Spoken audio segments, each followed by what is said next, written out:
Assalamualaikum Assalamualaikum warahmatullahi wabarakatuh. wabarakatuh. Oke, kami dari kelompok 1 IPA pada hari ini akan mempresentasikan tentang materi bioteknologi pangan. Sebelum kita masuk ke materi, alangkah lebih baiknya kita perkenalan diri terlebih dahulu. Perkenalkan, nama saya Chava Makaela Safiera dari kelas 9D absen 2. Perkenalkan, nama saya Damar Wicaksono dari kelas 9D nomor absen 10.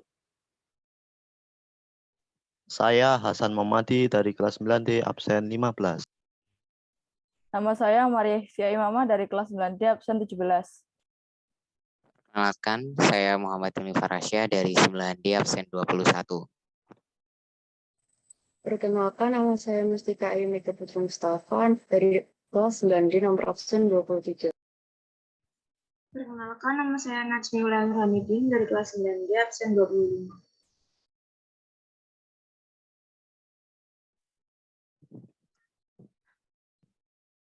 Oke, bioteknologi yang akan kita bahas hari ini. Bisa di next. Apa itu bioteknologi, teman-teman? Dari katanya, secara bahasa bioteknologi berasal dari dua kata, yaitu bio, yang artinya makhluk hidup, dan teknologi adalah suatu cara atau alat yang ada di sekitar kita yang gunanya untuk memudahkan manusia dalam memecahkan masalah. Nah, ketika bioteknologi ini digabungkan, nanti punya arti penggunaan organisme atau cuman sebagian dari organisme untuk membuat suatu produk atau jasa sehingga dapat mensejahterakan manusia gitu. Nah, siapa sih pelopor bioteknologi ini, teman-teman? Nah, di sini ada yang namanya seorang Louis Pasteur, seorang ahli biokimia. Jadi dulu waktu 1857 tepatnya di Prancis, Louis Pasteur ini disuruh oleh seseorang untuk menemukan cara agar wine, anggur, yang di Prancis kan sangat terkenal ya. Bagaimana caranya sih biar nggak cepat basi gitu. Nah, secara tidak sengaja Louis Pasteur ini menemukan sebotol wine yang terfermentasi. Fermentasi. Apa sih fermentasi itu? Fermentasi itu adalah teknik pengubahan substrat menjadi produk yang bernilai lebih. Prosesnya dilakukan oleh mikroorganisme. Nah, Louis Pasteur ini kemudian mengobservasi lagi, melakukan percobaan lagi dengan menggunakan labu berleher angsa. Di percobaan yang pertama, Louis Pasteur menggunakan kaldu yang dipanaskan, kemudian dibiarkan beberapa saat, kaldunya tetap jernih. Di percobaan yang kedua, labunya dimiringkan seperti yang ada di gambar tanpa dipanaskan sehingga kaldunya jadi keruh, ada mikroorganismenya. Nah, apa sih kesimpulan dari percobaan Louis Pasteur kali ini? Penyebab rasa asam atau rasa tidak enak pada minuman jika dibiarkan pada jangka waktu yang lama adalah bakteri atau patogen. Nah, metode percobaan yang dilakukan oleh Louis Pasteur ini biasa dikenal dengan metode pasteurisasi, proses pemanasan makanan dengan tujuan membunuh organisme merugikan. Nah, Louis Pasteur ini juga selain menemukan percobaan ini juga menemukan beberapa hal yang lain seperti vaksin rabies, kolera, dan lain sebagainya. Bisa di next. Nah, setelah percobaan Louis Pasteur itu, bioteknologi kemudian semakin berkembang. Sampai saat ini bioteknologi dibagi menjadi dua. Ada bioteknologi konvensional dan modern. Apa sih perbedaannya? Yang pertama, kalau konvensional itu menggunakan mikroorganisme secara utuh dan langsung. Dia menggunakan enzim tertentu untuk menghasilkan produk yang diinginkan. Kalau modern itu cuman sebagian atau bahkan makroorganisme secara langsung. Yang dimanfaatkan adalah DNA atau enzimnya. Perbedaan yang kedua, kalau konvensional itu biasa dikenal dengan fermentasi, kalau yang modern itu tekniknya rekayasa genetik. Perbedaan yang ketiga, kalau konvensional itu peralatannya sederhana, murah, tapi waktunya lama. Kalau modern itu canggih, mahal, tapi ya gitu, cepat. Perbedaan yang keempat, kalau konvensional itu tidak dapat mengubah sifat organisme, sedangkan modern bisa menghasilkan sifat baru dari organisme. Perbedaan selanjutnya, kalau misalkan konvensional itu prosesnya kurang steril, kan murah, hasilnya juga sedikit, kualitasnya nggak terjamin, belum terjamin. Kalau modern kan mahal tuh, alatnya juga canggih, pasti steril, hasilnya banyak, waktu singkat, kualitas ada.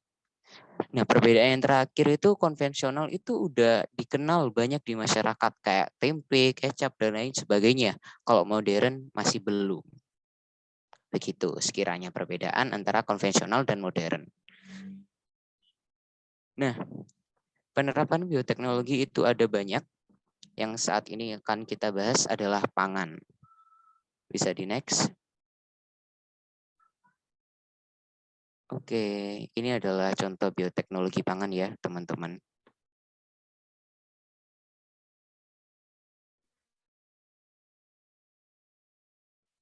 Contoh bioteknologi pangan beras singkong, berasal dari singkong.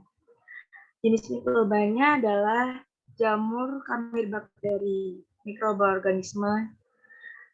Yang pertama Aspergillus sp.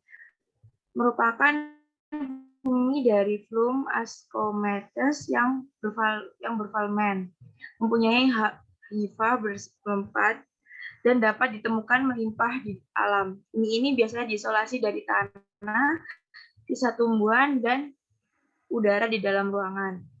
Yang kedua, Chess Caraficiae. Merupakan spesies kamir. Spesies kamir ini berperan dalam pembuatan minuman anggur, kue, bir, diyakini awalnya diisolasi dari kulit anggur. Yang ketiga, Acetobacter aceti. Bakteri aceti adalah gram negatif yang bergerak menggunakan flagella peritiosnya Louis Pasteur, membuktikannya sebagai bab konversi etanol menjadi asam asetat pada tahun 1964. Ini adalah contoh makanannya. Bisa lanjut. Manfaat singkong. Manfaat singkong yang pertama adalah meningkatkannya pertumbuhan bakteri baik, probiotik di dalam usus. Yang kedua, membantu dalam proses penyerapan nutrisi. Yang ketiga, meredakan gangguan pencernaan, diare, kembung, dan sembelit. Bisa di next. Cara pembuatannya. Yang pertama, tentunya kupas singkong dulu dan potong-potong. Yang kedua, cuci bersih singkong. Yang ketiga, rebus singkong setengah matang, jangan sampai singkongnya pecah-pecah. Yang kedua, tiriskan dan dinginkan. Yang ketiga, siapkan ragi. 1 keping ragi untuk 2 sampai 1 kilo singkong. Lalu diamkan 2 sampai 3 hari dan bisa dicapai.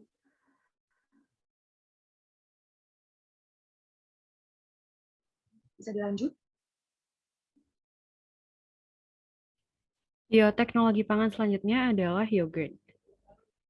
Yogurt adalah susu yang dihasilkan melalui fermentasi bakteri Lactobacillus bulgaricus dan Streptococcus thermophilus.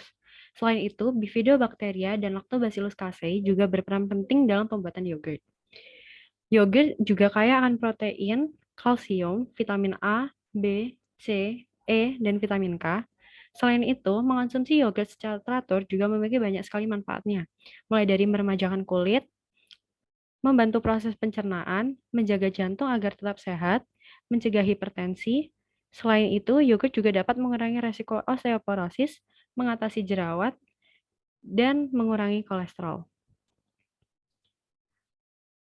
Proses pembuatan yogurt dimulai dengan susu dipasteurisasi, lalu didinginkan hingga suhunya kira-kira 30-30 derajat Celcius. Selanjutnya, bakteri asam laktat ditambahkan pada susu. Asam laktat inilah yang memberikan rasa asam pada yogurt.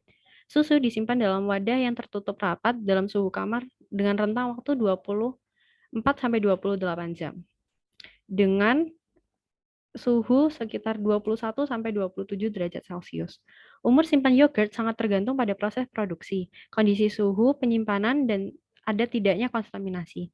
Pada yogurt yang tidak disterilisasi setelah fermentasi selesai, aktivitas bakteri starter biasanya tetap berlangsung sehingga semakin lama rasa asam produk akan meningkat dan selanjutnya juga terbentuk cita rasa pahit karena proses proteolisis.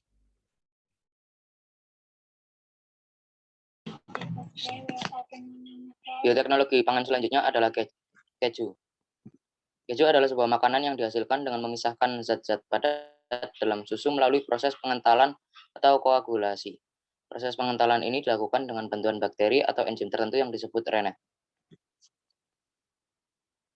Manfaat keju antara lain membantu kontrol hormon insulin dalam tubuh, baik untuk kesehatan gigi, mencegah kanker, menjaga berat badan seimbang, menguatkan tulang dan mencegah osteoporosis, dan mengurangi tekanan darah tinggi.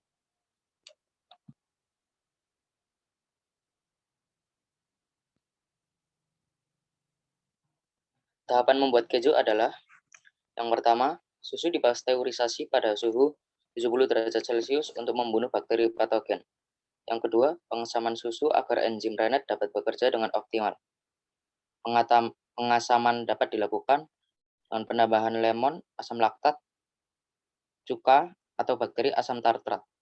Proses fermentasi oleh bakteri asam laktat dengan perbandingan LB dibanding ST adalah 1:1, akan mengubah laktosa menjadi asam laktat sehingga derajat keasaman susu menjadi rendah dan rennet dapat bekerja secara optimal. Yang ketiga, memiliki daya kerja yang kuat dan dapat digunakan dalam konsentrasi yang kecil. Perbandingan rennet dan susu adalah 1:5000. Kurang lebih 30 menit setelah penambahan rennet ke dalam susu yang asam, maka terbentuklah curd. Bila temperatur sistem dipertahankan 40 derajat, akan terbentuk curd yang padat. Kemudian dilakukan pemisahan curd dari whey. Yang keempat, pematakan keju.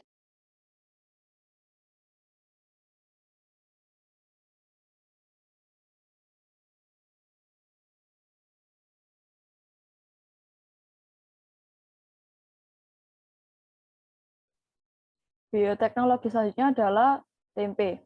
Tempe adalah contoh salah satu produk yang dihasilkan dari peragian atau fermentasi mikroba jamur dan mikroorganisme Rhizopus oryzae dan Rhizopus oligosporus. Mikroorganisme tersebut memiliki peranan penting dalam pembuatan tempe. Yang terjadi ketika pertumbuhan jamur dalam proses pematangan tempe adalah munculnya benang-benang atau yang disebut hifa perarat biji kedelai. Juga membuat enzim protease menguraikan protein kompleks menjadi asam amino yang lebih mudah dicerna oleh tubuh. Jadi jamurnya adalah kapang 20/100 gram, daging sapi hanya 18 gram. Radikal bebas adalah sebutan untuk sel-sel rusak yang dapat menyebabkan kondisi negatif tertentu. 155 mg per kalsium, sapi 125 mg per 100 gram. Manfaatnya adalah protein lebih tinggi dari daging sapi, antioksidan tinggi, kalsium lebih tinggi dari susu sapi. Next.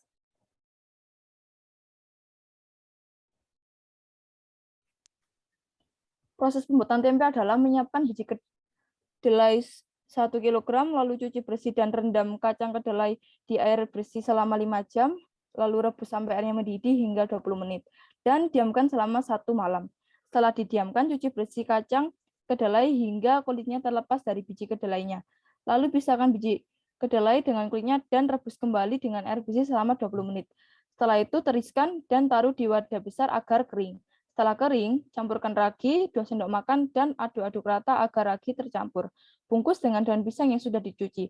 Bungkus dengan rapi. Diamkan di tempat yang hangat selama 1 malam. Selesainya, tempe siap dimasak. Pencampuran ragi dalam tempe disebut peragian. Peragian sendiri dilakukan untuk membuat biji kedelai menyatu dengan sempurna.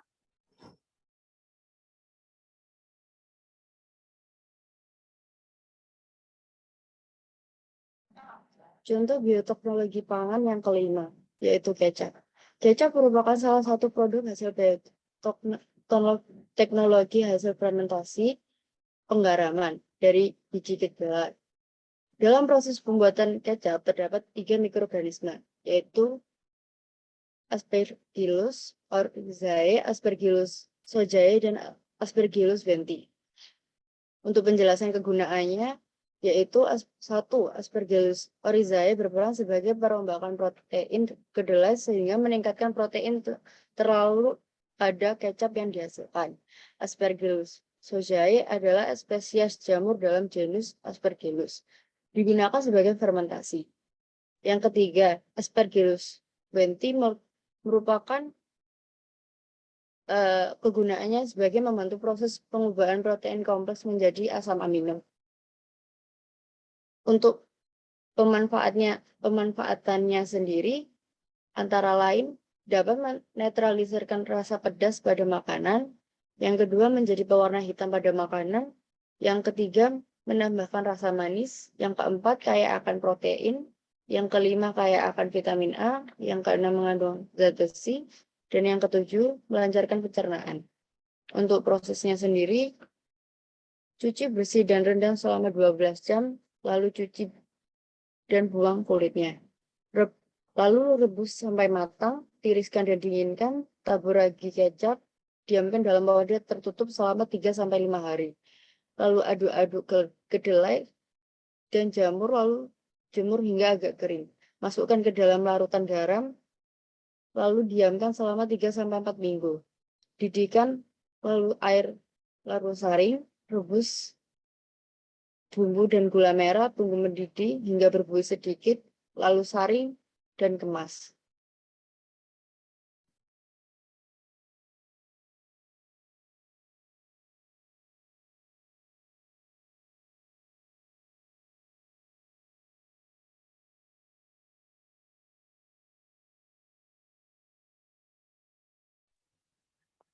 Nah, kesimpulannya ini teman-teman, bioteknologi adalah pemanfaatan organisme atau bagian dari organisme untuk membuat suatu barang atau jasa sehingga dapat berguna bagi manusia.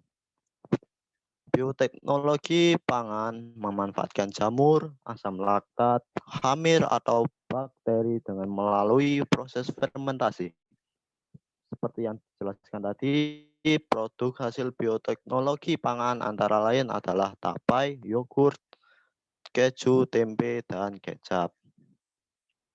Dengan bioteknologi, manusia dapat menghasilkan produk makanan atau minuman dengan nilai gizi yang tinggi yang bermanfaat bagi manusia.